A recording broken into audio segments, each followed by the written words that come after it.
자, 우리 지난주에 우리 함께 살펴보았던 것처럼 느부갓네살 왕이 꿈을 꾸었습니다. 그리고 그 꿈을 바벨론의 지혜자들에게 맞추어봐라, 해석해봐라 이렇게 말을 하였고, 맞추지 못하면 다 죽임을 당하리라 하는 명령을 내리게 되었습니다.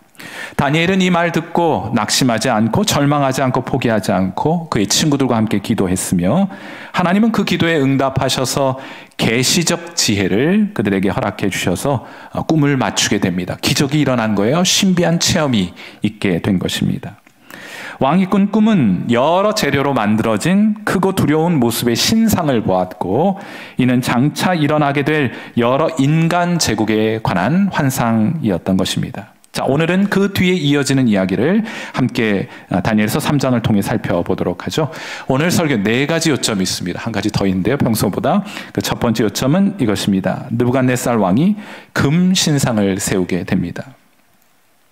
말씀드렸던 것처럼 다니엘서 2장에서 느부갓네살 왕은 큰 신상, 우상을 하나 보게 된 것이죠. 자, 그런데 이 신상에는 결정적인 결함이 하나 있었습니다. 그건 뭔가 하면 머리로부터 다리 쪽으로, 발 쪽으로 내려올수록 재료가, 그 사용된 재료가 금에서 은으로, 은에서 노스로, 노스에서 철로, 철과 흙이 섞여지는 단계로 점점 열등한 재료로 바뀌고, 그렇게 여러 재료로 구성이 되어 있는 신상이었습니다.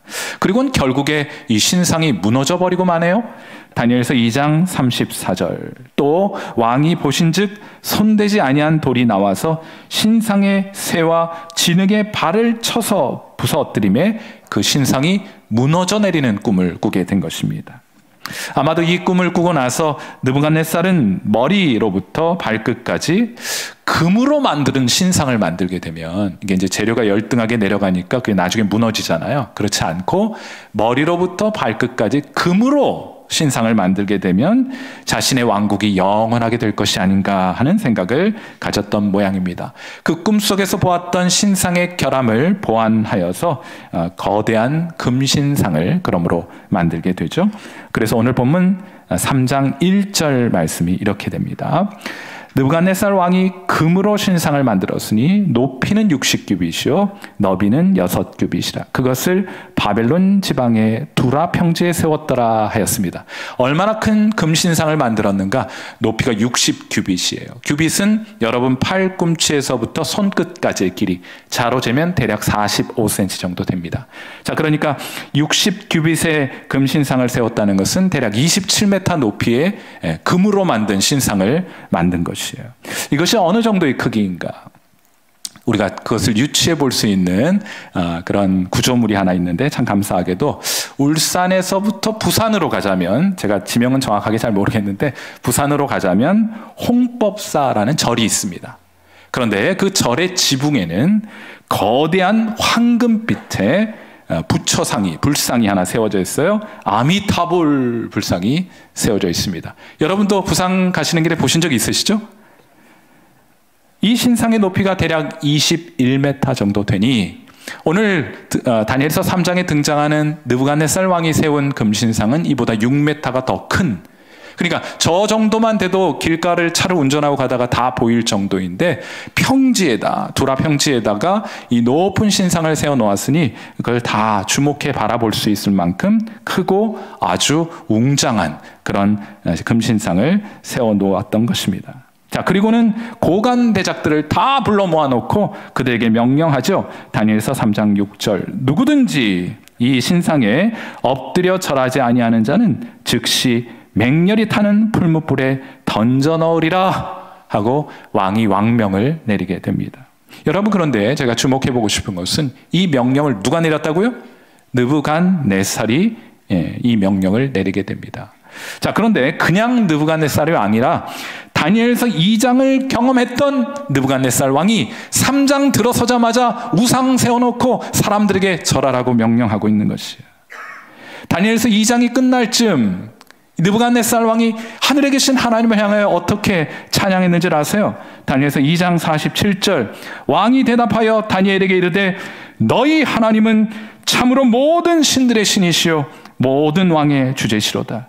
네가 능히 이 은밀한 것을 나타내었으니 네 하나님은 또 은밀한 것을 나타내시는 이시로다. 너희 하나님이 진짜 하나님이고 신들이 있다고 하면은 그 신들 위에 신이다 하고 이 느부갓네살이 다니엘서 2장 마지막 부분에 고백했다니까요. 그리고 3장 들어서자마자 우상 세워놓고 거기에 절하지 않는 사람 죽이겠다고 종교적 신앙적 핍박을 가해 온 것입니다. 여러분, 한순간 신비와 기적을, 신앙적인 혹은 종교적인 신비와 기적을 체험하고도 얼마든지 느부갓네살처럼 엉뚱한 소리 할 수 있습니다. 엉뚱한 짓 할 수 있는 거예요. 한순간 하나님을 찬양하고도 얼마든지 다음 순간 우상 숭배할 수 있는 것입니다. 자, 그런데 이런 현상이 왜 나타나는 것입니까?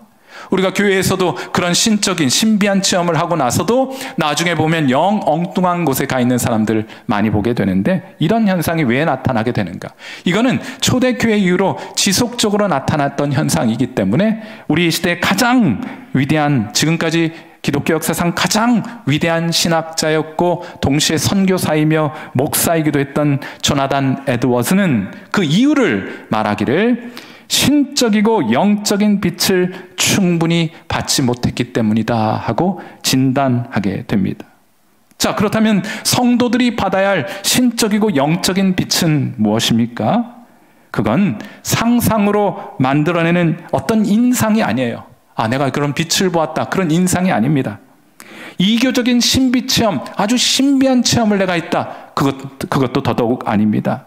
내가 은혜 받고 감동받았다, 그것도 아니에요. 얼마든지 은혜 받고 감동받았다 하면서도 다음 순간 하나님을 등지고 세상을 쫓아 살아가는 사람 우리 주변에는 얼마나 많이 있습니까? 그런 것도 아니에요. 내가 은혜 받고 감동받았고 그래서 신앙적인 열심과 열정을 가지게 되었다, 그것으로도 충분하지 않습니다. 자, 그렇다면 성도들이 사모하고 성도들이 경험해야 할, 소유해야 할 그 신적이고 영적인 빛은 무엇인가? 여러분이 과연 이 빛을, 오늘 이 자리에 앉아 계신 여러분들이 이 신적이고 영적인 이 하나님의 빛을 소유하고 있는지 한번 이 정의에 따라 비추어 보시게 되기를 바랍니다. 조나단 에드워즈는 말하기를 신적이고 영적인 빛은 하나님 말씀 안에 계시되어 있는 것들의 신적인 탁월함을 깨닫는 것이라 하고 정의를 하게 돼요. 여러분, 우리가 받게 되는 그 빛은 하나님 말씀과 무관하지 않습니다. 언제나 그 말씀 속에 감춰진 빛을 경험하게 되는 것이에요. 이 빛은 우리가 하나님 말씀을 가까이 하게 될 때 성령께서 비추어 주시는 빛이기 때문에 성령의 조명이라고 부르기도 하는 것입니다. 사랑하는 성도 여러분, 오늘 이 아침 제가 여러분에게 묻고 싶습니다. 여러분에게는 이런 신적이고 영적인 하나님의 빛이 임하여 계십니까? 성령 받고 성령의 조명을 받아서 하나님 말씀 속에서 그리스도가 얼마나 탁월한 분이신지 여러분은 발견하신 바 있으십니까? 이 빛이 없이는, 이 발견이 없이는 느부갓네살과 똑같게 될 것입니다. 한순간 신비를 체험하고 하나님께 예물도 드리고 그분을 찬양했다가도 그 다음 순간 우상 숭배하고 하나님 섬기는 사람들을 핍박하고 풀무불에 집어던지게 되는 일들을 얼마든지 할 수 있게 되는 거예요. 사랑하는 귀한 성도 여러분, 저는 날마다 이 강단에 설 때마다 기도합니다. 그리고 그런 기대하는 마음을 가지고 설교해요. 하나님께서 우리에게 이 신적이고 영적인 빛을 허락해 주셔서 말씀 속에 감춰진 그 보화들을 성도들이 발견할 수 있도록, 그 탁월함을 발견할 수 있도록, 그 그리스도의 아름다우심과 그 탁월하심과 위대하심을, 그 영광스러움을 발견할 수 있게 되기를 주님의 이름으로 축원해 드립니다. 이 영적이고 신적인 하나님의 빛을 구하여 경험하시고 소유하시는 여러분 되시기를 주님의 이름으로 축원해 드립니다. 오늘 설교의 두 번째 요점은 느부갓네살은 그렇게 신상을 세워놓고 다니엘의 세 친구를 위협하게 됩니다. 자, 느부갓네살이 금신상 세우고 모든 관료들을 모아서 말하기를 나팔과 주악이 울려 퍼지면은 내가 세운 금신상에게 절해라. 절하지 않는 자는 그 즉시 극렬히 타는 풀무불에 내집어 던지게 되리라 하고 명령을 내리게 됩니다. 아마도 제가 이제 성경을 읽다 보니 다니엘은 없죠. 다니엘은 제국 전체를 관장하는 총리급 고위 관료였기 때문에 아마 이 시간 출장 중이었던 것 같고, 대신 그의 세 친구 사드락과 메삭과 아벤느고가 이 명령을 듣게 되고, 아까 두라 평지에 모여서 우상 앞에 절하라는 명령을 듣고 그렇게 당연히 그들은 절하지 않게 됩니다. 자, 그러자 바벨론의 고위 관리들이 느부갓네살 왕에게, 관료들이 얼마나 많았겠어요. 절하는 거 다 알 수는 없을 텐데, 이 관료들이 다니엘의 세 친구가 그 우상에 절하지 않는 모습을 보고서는 느부갓네살 왕에게 고발합니다. 그런데 참 배은망덕한 사람들이에요. 여러분, 이렇게 여기 고발하고 있는 이 고위 관리들 누구입니까? 다니엘서 2장에서 다니엘이 느부갓네살 왕의 꿈을 맞춰 생명을 구원해 줬던 사람들 아닙니까? 다니엘과 그 세 친구들에게 기도의 빚을 진 사람들이고 생명을 빚진 사람들이에요. 그런데 다음 순간 여러분, 이들이 다니엘의 세 친구를 죽여달라고 고발하고 있으니 얼마나 배은망덕한 일입니까? 제가 참 좋아하는 소설가가 이런 글을 쓴 적이 있어요. 여러분도 한번 잘 들어보세요. 우리가 남이가 하는 친구놈 위급할 때 곁에 없는 것으로 보아 그놈은 남이었다. 이런 글을 쓴 적이 있어요. 우리가 남이가 막 이랬는데, 정작 위급한 일 또 공경에 처하게 되었을 때 곁에 보니 그 사람 없는 거예요. 아, 그 사람은 남이었구나. 남이가 맞아, 남이야. 뭐 이런 결론을 하게 되었는데, 참 공감이 되는 말이라 생각이 들었어요. 제가 사실은 우리 교회에서 지난 10여 년간 목회하면서 제가 꼭 이루어 가고 싶은 교회의 모습이 있습니다. 저도 이 시간을 빌어서 여러분과 꼭 한번 나눠보고 싶었어요. 저는 어떤 목회를 생각하고 마음속에 품고 목회하고 있는가? 그것은 형편이나 상황에 관계없이 늘 성도들 곁을 지켜주는 교회, 그런 교회 꼭 하고 싶다는 마음 가지고 목회하고 있어요. 로마서 12장 15절의 말씀을 통해서 힌트를 얻게 된 것인데, 여러분, 우리가 함께 이루어가야 할 교회이기도 해서 여러분, 로마서 12장 15절 말씀 같이 한번 읽어봐요. 같이 읽습니다. 시작. 즐거워하는 자들과 함께 즐거워하고 우는 자들과 함께 울라. 저는 이것이면 충분하지 않을까 생각해요. 성경에는 성도들에게 덕을 세우라는 표현을 참 많이 합니다. 성도들은 덕을 세우면서 살아가야 하는 것이에요. 그런데 어떻게 해야 덕을 세우는 것입니까? 덕이라는 것은 누군가의 일을 내 일처럼 여기고 내 일처럼 하게 될 때 세워지는 것이에요. 어떤 분들은요, 어떤 일을 부탁하면 그 일이 자기 일 아닌데 마치 맡겨준 사람의 일인 것처럼 정말 열과 성의와 정성을 다해서 그 일을 감당해 주시는 분들이 계십니다. 여러분, 그 일을 할 때 이 일을 맡겨놓은 사람들은 어떤 마음이 듭니까? 참 고마워요. 그에게 빚을 진 마음을 갖게 되고 언젠가는 그 빚을 갚고자 하는 마음을 가지게 됩니다. 그게 덕을 쌓는 거예요. 함께 웃고 함께 우는 거, 그 일이 내 일인 것처럼 좋은 일이 있을 때 함께 좋아하고 슬픈 일일 때 함께 슬퍼할 줄 아는 것이 여러분, 성도로서 쌓아야 할 덕이라고 믿습니다. 여러분, 우리 성일교회에서 이 땅 잠시 있다 사라지게 될 것인데, 우리 하나님께서 이 시대, 이 시간 우리 이곳에서 여러분 만나서 함께 신앙생활 하도록 해주셨는데, 어떤 관계, 어떤 교회 이루면서 살아가겠습니까?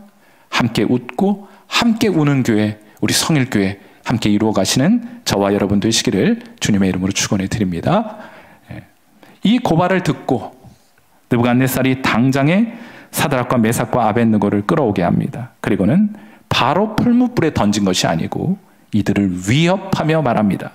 다니엘서 3장 15절.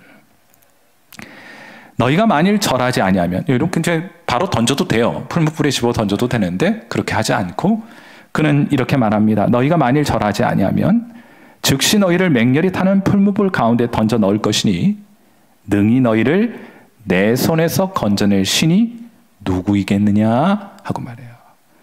여러분, 느부갓네살은 자신이 있었던 것입니다. 이렇게 위협하면 이들이 수긍하고 바로 금신상 앞에 절할 줄로 생각했던 것입니다. 누가 능히 너희를 내 손에서 건져낼 수 있겠느냐? 너희의 하나님이 그렇게 할 수 있겠느냐? 너희들이 살고 죽는 것은 내 손에 달려있는 것이니 너희는 내 말 들어라. 내가 세운 금신상에 절하라 하고 말하고 있는 거예요. 시간 얼마나 지났다고. 느부갓네살이 이렇게 금방 하나님을 까먹는 것입니까? 사탄이 성도들의 믿음을 무너뜨리기 위해 사용하는 전략은 두 가지입니다. 당근과 채찍, 곧 위협하는 것과 또 여러분을 회유하는 것이에요. 그 어떤 경우이든 성도는 뒤로 물러나지 않아야 합니다. 뚜벅뚜벅 그 사탄의 도전을 뚫고 돌파해 나아가야 합니다. 주님을 향한 믿음 가지고 우리에게 두려움이 찾아오고 위협이 주어진다 할지라도 우리는 뚜벅뚜벅 주님을 향해 믿음의 발걸음을 내딛습니다. 회유와 또 우리 유혹의 목소리 우리에게 들린다 할지라도 우리의 마음의 시선 빼앗기지 않고 주님 음성 들으며 주님 음성 들리는 곳으로 뚜벅뚜벅 그렇게 믿음의 걸음을 걸어가는 사람들이 저와 여러분 예수 믿는 성도의 모습이어야 합니다. 해리포드라는 이름의 영국 소가 있어요. 이 소는 좋은 고기를 얻기 위해서 영국 사람들이 여러 세대에 걸쳐서 아주 맛있는 소들만 교배를 해서 여러 세대에 걸쳐서 개량해서 만든 영국 소입니다. 해리포드라는 소인데 당연히 고기 맛이 좋겠죠. 이 스테이크 구워 먹으면 참 맛있을 것 같아요. 못 먹어봤는데 한우 닮았잖아요, 그죠? 그런데 이 해리포드라는 소는 고기 맛만 좋은 것뿐만 아니고 굉장히 중요한 특징을 하나 가지고 있는데 아주 극심한 추위를 견뎌내는 능력도 매우 탁월한 소라고 합니다. 추위를 잘 견뎌내는 거예요. 보통 다른 소들은 혹한기가 되면은 막 북쪽에서 바람이 불어올 것 아닙니까? 그러면은 이 등지고 그 바람이 부는 방향의 반대 방향으로, 바람이 부는 방향으로겠죠. 그러니까 그 바람을 등에 지고 이동을 한다고 합니다. 왜냐하면 엉덩이 쪽에 뭐가 많아요? 뭐가 많아요? 비계, 살이 많아요. 이 엉덩이 쪽에 비계가 많기 때문에 추위를 견뎌낼 수 있기 때문에 보통은 바람이 부는 쪽을 등지고 걷게 마련이라고 하는데 그렇게 해도 추운 겨울에는 추위로 죽는 소들이 많이 있다고 합니다. 얼어 죽는 소들이 있다는 거예요. 그런데 해리포드는 아주 본능적으로 찬바람이 불면 다들 고개를 한껏 땅에 낮추고 다른 소들과 함께 어깨를 맞댄 채 혹한의 바람을 정면으로 맞으면서 그 바람을 돌파하면서 걸어간다는 거예요. 그런데 놀라운 것은 추위 때문에 얼어 죽는 놈은 단 한 마리도 없다는 겁니다. 저는 이것이 크리스천, 이름을 좀 바꿔줘야 되는데 크리스천 소라고 생각해요. 다니엘과 그 세 친구를 닮은 소입니다. 그러니까 여러분 스테이크 드실 때 야, 이거 왜 이렇게 맛있냐? 이거 어디 산이냐? 이거 어느 부위냐? 이런 것만 제발 관심 가지 마시고 야, 사탄이 주는 위협과 시련은 이 해리포드 소처럼 정면으로 돌파하는 것이지 하고 생각해야 할 줄 믿습니다. 오늘 스테이크 드시러 갈 계획을 가지고 계신 분들 써실 때 항상 이 소 기억하시고 시련과 회유는 정면으로 돌파한다. 우리는 그런 사람이다 하는 마음으로 우걱우걱 스테이크를 드시는 여러분 되시기를 축원해 드립니다. 여러분 이 땅에서 우리 잠시 누리게 되는 그 안전감, 안전함, 또 편리함, 이 땅에서 잠시 누리는 그 부귀, 영화 이런 것 때문에 하나님께서 우리에게 주신 정금보다 더 값진 믿음 우리가 저버릴 수는 없는 일 아닙니까? 사랑하는 성도 여러분, 그러므로 이것이 오늘 설교의 세 번째 요점이기도 합니다. 다니엘의 세 친구는 타협하지 않았습니다. 다니엘서 3장 16절 말씀, 전 이 말씀 읽을 때 참 감동이 돼요. 여러분도 한번 같이 한번 읽어보세요. 다니엘서 3장 16절 함께 읽습니다. 시작. 사드락과 메삭과 아벳느고가 왕에게 대답하여 이르되 느부갓네살이여 우리가 이 일에 대하여 왕에게 대답할 필요가 없나이다. 그럼 정말 멋지지 않습니까? 느부갓네살 왕의 제안을 이런 지하에 우상에 한 번만 절하면 내 너 살려주마 하겠다는 제안을 이런 지하에 거절해버리고 만 것이에요. 여러분 그런데 다른 표현도 많을 텐데 왜 대답할 필요가 없습니다 라고 말했던 것일까? 여러분 그 이유는 이들은 이 일이 발생하기 오래전부터 이 일 당해가지고 그렇게 한 것이 아니고 이러한 일들이 있기 훨씬 오래전부터 그렇게 하기로 뜻을 정해 놓았기 때문에 거기에 대해서 우리 말할 필요 없습니다 하고 말하는 거예요. 이들은 평소 갈고 닦아 두었다가 결정적일 때 영적인 실력을 드러낸 것입니다. 실력 없는 사람이 실력을 발휘할 때 실력 나타내는 법 없습니다. 평소 실력은 갖추는 거예요. 갈고 닦는 것입니다. 그리고 실력을 발휘하게 될 때 그 실력을 드러내게 되는 것이에요. 사랑하는 성도 여러분, 영적인 실력은 평소에 갈아 닦아 두어야 합니다. 미리 준비되어 있지 않으면 여러분도 당하고 말아요. 거짓말하지 않기로 미리 마음 먹고 뜻을 정하지 않으면 언제든 그런 상황 노출되면 거짓말 해버리고 말아요. 쉬운 길이잖아요. 다른 사람 불편하지 않게 만드는 길이잖아요. 학생은 시험 볼 때 컨닝하지 않기로 결정하지 않으면, 뜻을 정하지 않으면 그런 유혹이 다가왔을 때 남들 다 하는데 나는 그거 하지 않으면 손해보지 않겠나 싶어서 금방 그 회의책에 넘어가 버리고 말아요. 불법한 일에 손대지 않기로 미리 뜻을 정하지 않으면 그런 유혹 다가왔을 때 쉽게 불법에 손대게 됩니다. 뇌물 같은 것 받지 않기로 미리 뜻 정하지 않으면 우리 얼마든지 그런 뒷돈 챙겨놓기 쉬운 거예요. 예배의 시간 타협하지 않기로, 주님께 드릴 것 손대지 않기로 미리 뜻을 정해놓지 않으면 다 빼앗겨버리고 마는 것이에요. 그렇게 여러분 뜻을 정하고 준비되어 있지 않으면 결국엔 별 볼 일 없는 신앙 되는 것입니다. 저는 제가 섬기는 우리 성일교회 성도들이 별 볼 일 없는 신앙 가지고 살아가는 사람들 되지 않았으면 좋겠습니다. 실력을 갖춘, 영적인 실력을 갖춘 성도 여러분 되시기를 주님의 이름으로 축원해 드립니다. 이 실력은 평소 배양해야 하는 것이에요. 제가 설교 중에 자주 소개해드리는 손양원 목사님, 우상 앞에 절하기를 거절하였다가 신사참배 거절했다가 5년간 옥살이 하게 되었죠.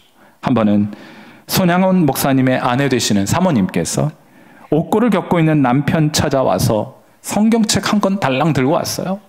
먹을 것, 사식 이런 거 없어요. 이 사모님도 성경책 한 권 딱 들고 와서 한 군데 딱 펴서 손가락으로 딱 가리키면서 남편에게 목사님 여기 보이시죠?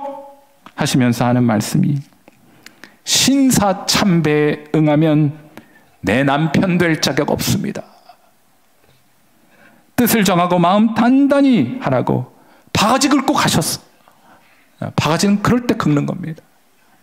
그러자 손양원 목사님 하시는 말씀, 염려 마오. 열심히 나를 위해 기도나 해 주시구려 하고 당부를 하시더래요. 그 남편의, 그 아내의 그 남편입니다. 여러분, 우리가 영적인 타협하지 않고 믿음을 지켜 살아가자면 손해볼 일들이 많이 예측되고 예상이 돼요. 그때 배우자로부터 이런 말 들으면 든든해집니다. 당신 타협하면 내 남편 될 자격 없소. 당신 타협하면 내 아내 될 자격 없소. 이런 말 듣게 되면 세상과 맞붙어 한번 해보자는 용기가 생깁니다. 오늘 우리 남편 아내 같이 와 계시죠? 옆에 계신 남편과 아내에게 한번 말해보세요. 여보 해보세요. 여보 아닌 사람한테는 여보 하시면 안 됩니다. 집사님 하시든지 앞에 계시면 여보, 세상과 타협하면 내 남편 아니요, 내 아내 아니요. 사랑하는 성도 여러분, 세상과 타협하면 여러분은 성일교인 아니요.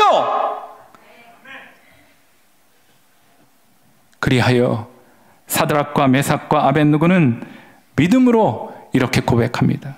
다니엘서 3장 17절 말씀, 우리 말씀도 같이 읽습니다. 시작. 왕이여, 우리가 섬기는 하나님이 계시다면 우리를 맹렬히 타는 풀무불 가운데에서 능히 건져내시겠고 왕의 손에서도 건져내시리이다. 아멘. 우리 말에는 혹시 하나님이 그렇게 해주실 수 있다, 그렇게 되면 참 좋겠다, 이런 뉘앙스로 읽혀질 수 있는데, 이 히브리 원어 성경을 헬라어로 번역해 놓은 70인경이라는 고대 성경이 있어요. 그 성경에서는 이 말씀을 하나님이 꼭 그렇게 해주실 겁니다 라고 번역해 놓았어요. 비록 당신이 우리를 불물불 가운데 던진다 하더라도 하나님이 우리를 구원해 주실 것입니다. 그분께는 그런 능력이 있으십니다. 그래서 그분은 그렇게 하실 겁니다 하고 고백했던 거예요. 여러분, 어쩌면 이들은 이런 고백을 할 때 이사야 선지자의 말씀을 붙들고 그 말씀을 의지하여 느부갓네살 왕에게 말했는지 모르겠어요. 이사야서 43장 1절과 3절 말씀, 이것이 이 세상을 향한, 여러분의 믿음을 도전하는 이 세상을 향한 여러분의 신앙 고백이 되어야 하는 줄 믿습니다. 이사야서 43장 1절부터 3절 함께 읽습니다. 시작. 야곱아, 너를 창조하신 여호와께서 지금 말씀하시느니라. 이스라엘아, 너를 지으신 이가 말씀하시느니라. 너는 두려워하지 말라. 내가 너를 구속하였고 내가 너를 지명하여 불렀나니 너는 내 것이라. 내가 물 가운데로 지날 때 내가 너와 함께 할 것이라. 강을 건널 때 물이 너를 침몰하지 못할 것이며 내가 불 가운데로 지날 때 타지도 아니할 것이요 불꽃이 너를 사르지도 못하리니 대전하는 여호와 네 하나님이요 이스라엘의 거룩한 이요 내 구원자임이라. 아멘.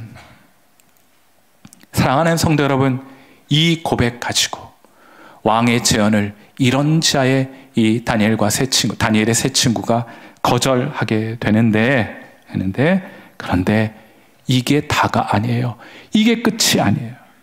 사드락과 메삭과 아벳느고는 여기에서 한 걸음 더 나아갑니다. 그리고 이 자리에 계신 여러분에게 우리와 같이 한 걸음 더 나아가자고 도전합니다. 그들의 실력은, 진짜 실력은 이제부터입니다.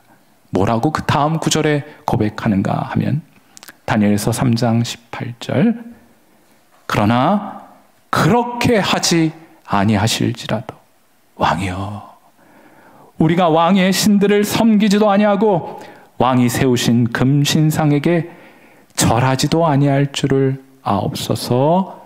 그리 하지 아니하실지라도.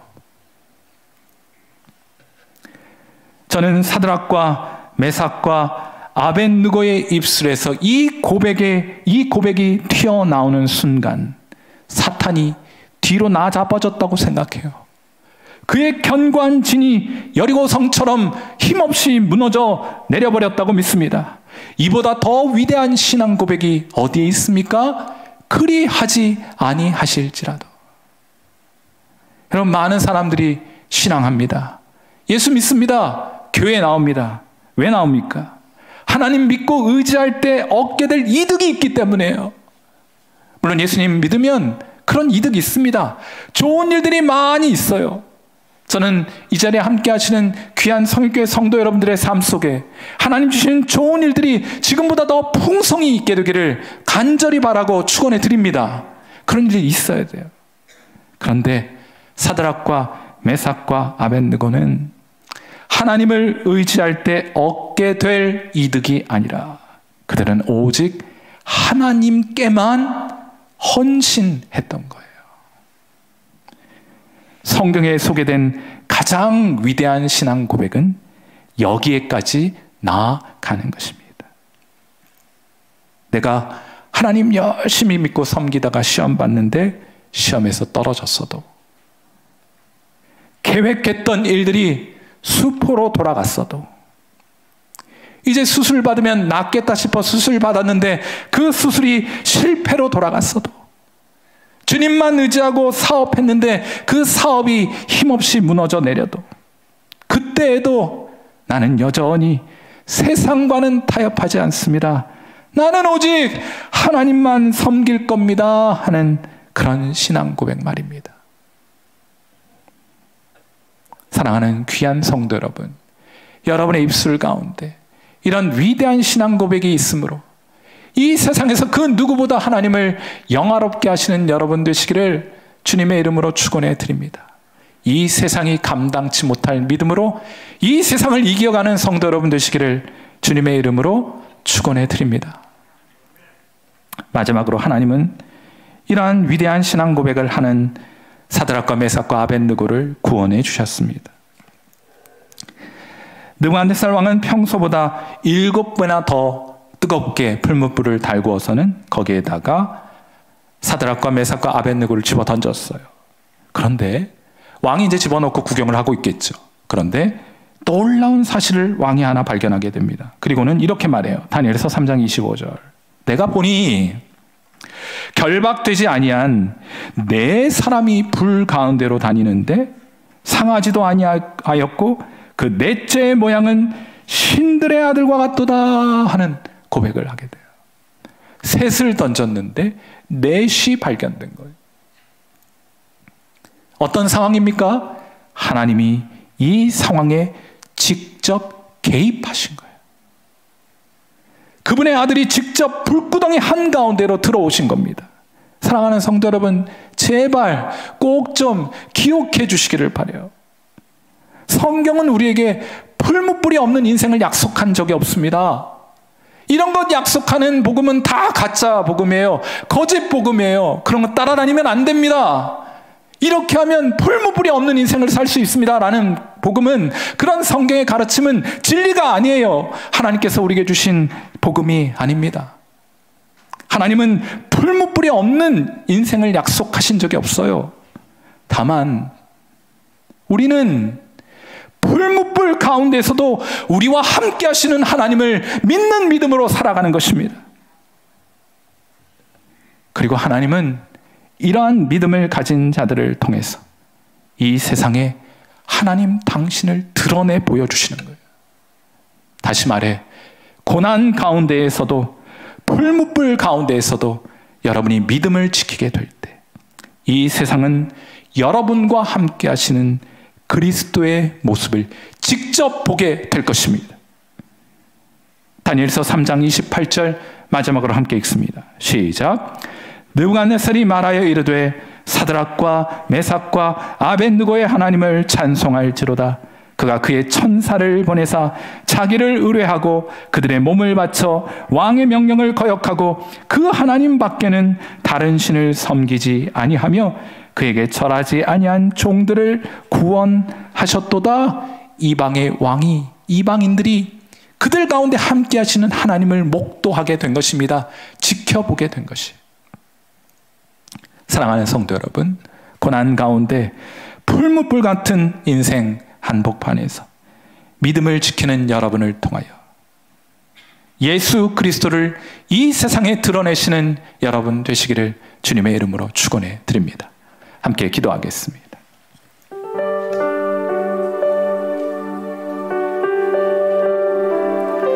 세 가지 기도 제목으로 기도할 텐데 여러분 각자의 필요에 맞는 기도의 제목 붙들고 하나님 앞에 짧은 시간이지만 기도하셨으면 좋겠습니다. 첫째로 하나님 신적이고 영적인 빛을 받아 그 성령의 조명을 받아 하나님 말씀을 통해 계시된 것들의 그 탁월함을 맛볼 수 있도록, 발견할 수 있도록 그 빛을 허락하여 주옵소서. 그렇게 꼭 한번 기도해 보시고 이 빛이 무엇인지 발견할 때까지 계속해서 기도해 가십시오. 두 번째로 그리 아니하실지라도 그런 믿음으로 하나님 우리 이 세상 이길 수 있도록 제게 믿음 더하여 주옵소서. 이 위대한 신앙의 고백 제게도 있게 하옵소서. 그렇게 기도해 주시고 우리 마지막으로 고난 가운데에서도 믿음을 잘 지켜서 우리와 함께 하시는 하나님, 그 고난의 현장에 우리와 함께 하시는 그 하나님 우리가 드러내고 이 세상이 그들 하나님을 바라보게 하고 하나님께 영광 돌리는 그런 삶 되게 해주시기를, 그 하나님의 구원의 능력이 오늘 우리에게 임하여 우리를 그 풀무불 가운데서 건져주실 수 있기를 위해서 오늘 이 시간 함께 하나님 앞에 기도하는 시간 같습니다. 기도하겠습니다.